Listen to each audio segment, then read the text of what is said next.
Zorro and Boots, or Puss and Botas Last Wish, is actually pretty good. I honestly thought I wasn't going to like it, but hey, it's actually alright. No, fuck it, it's actually more than just alright. It's really good. If we compare it to other movies DreamWorks has put out, I would say this is probably up there with one of the best. I went into it a little worried because it is a Shrek spin-off in a way, and I mean, the last... Keep this up, Fiona. I'm sorry, Shrek, but can you please just try to grin and bear it?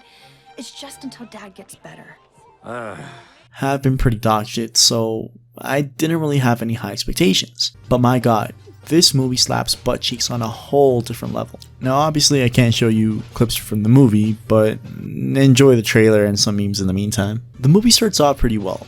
We meet the Boots cat and catch up with him. And at first, I was a little worried because I noticed the animation was different. And to be fair, I was comparing it heavily to Shrek, and yes, this really affected my initial approach because the animation looked kinda washed and pastel-like. Like I said before, I am biased to the Shrek effect, but as soon as the mountain forest troll thing popped up, I realized, oh shit, this isn't Shrek. And I think that's the best way to describe this movie. Like, yes, it is a spin-off, and yes, it does refer to characters from the Shrek cinematic universe. Can I say that? But no, this movie it's its own thing completely, and it does its own thing on its own terms. Its visuals are absolutely beautiful. It's comic book like. It reminded me of Into the Spider-Verse, and I actually found out later that the artist did this by adding 2D effects to the already rendered 3D models, and it's absolutely gorgeous. The Shrek franchise is one of the best things ever humanly created, and it's kinda jokes that it comes from a failed Disney pitch. However, it had dropped in quality over recent times. I'm looking at you. The point I'm trying to make is that this movie feels like the perfect transition for the entire Shrek franchise, and that's just how good it is. Every character has great motivations, except you, and the plot is pretty simple but effective. If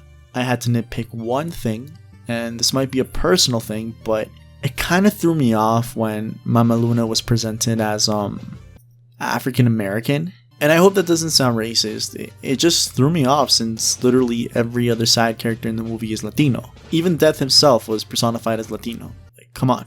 So it's not something that like ruined the scene for me, but it just kind of felt not right. And yes, you can argue that, well, Goldilocks and the Three Bears are British as fuck, and why aren't you bitching about them? You see, the difference here is that Mama Luna is a character that was created specifically for this scene, whereas the Trespasser, the Three Osos, and Big Jack Horner are fairytale characters, so in theory they can be whatever the fuck they want to be. Now it would have been weird if they made Goldilocks like Asian and the rest of the bears Jamaican, Italian, I don't know, Spanish. That just would have been bad casting in an animation movie. But anyway, I think I've bitched about this long enough. As I was saying, the characters here are just written so well and really complement each other. Some of them are more effective than others, but ultimately they all play a vital part in the story. Perrito is the donkey to Puss's Shrek.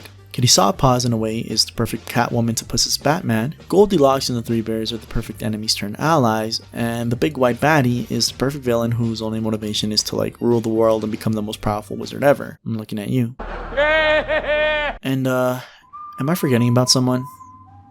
I feel like I'm forgetting about someone. Oh yeah, the doctor. No, it's Death. You see, Death stole the show. The way they presented My Man Death was poetic. It was 10 out of 10, 5-star Tinder review, highly recommend to visit level shit. Death, in my opinion, did to this movie what the adult jokes did to Shrek 1. You see, when Shrek first came out, it was a kids movie, so many adults were just dragged along for the ride. And what a ride it was. Shrek originally appeared to be only for kids, and the actual content, jokes, and plot were for adults. And that's why Shrek became so successful. It was a movie that both kids and adults could enjoy, no matter the age, the race, sexual orientation, or whatever the fuck you identified yourself with in 2001. I identified myself as a Pokemon trainer, by the way. Death made this movie appealing to adults, and that's something that the last couple of Shrek-related products have missed. Having Death be portrayed in such a decisive and creative way gave me goosebumps. Because, like, in the movie, I know Death can be found at any corner. This concept is dark as fuck, but it's also effective as fuck, and it kept my butt cheeks glued to the sofa for the entire movie. Another great example of how this movie was catered for adults was the anxiety scene. The moment Puss gets an anxiety attack and Dog, or Perrito, is just there, like, understanding that he's having a panic attack and just sits by him, letting him pet him, it was really powerful. And like I said before, it was like the perfect scene for an adult. Kids don't really experience panic attacks, but for an adult, that scene was totally relatable. Now, I don't want to go into spoilers for people who haven't watched it, but I mean, I kind of have to now, so yeah, here's your spoiler warning. At the end, the only way for Puss to get his 9 lives back is to wish upon a star. However, he isn't the only one trying to complete this mission. Kitty wants to wish for someone to trust, which is a dumb as fuck motivation, but whatever we move. Perrito wants a family, which is sad as fuck considering his backstory. Puss obviously wants to be kissed by Fiona. Goldie wants to be reunited with her birth parents cause fuck the bears, they've only fed her, kept her safe, and treated her as their own. And the big white guy wants world domination. And at first, I did think, well, Puss is the protagonist, so this movie's probably gonna end with Puss getting his 9 lives back, and even if he doesn't wish it, somehow someone or something will do it, or I don't know, the fucking fairy godmother will come back from the dead and grant him a wish or something. But again, I was wrong. Nobody gets the wish. In fact, they destroy the map with the activation code, and Puss never gets his lives back.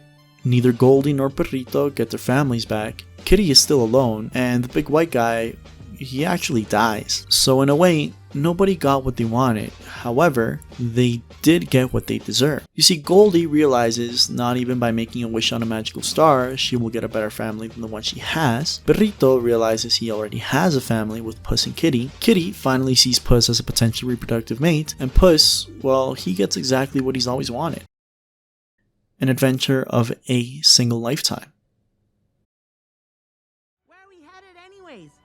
Off to find new adventures and to see some old friends.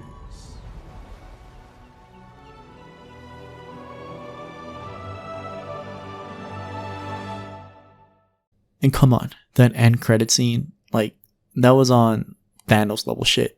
Just perfect.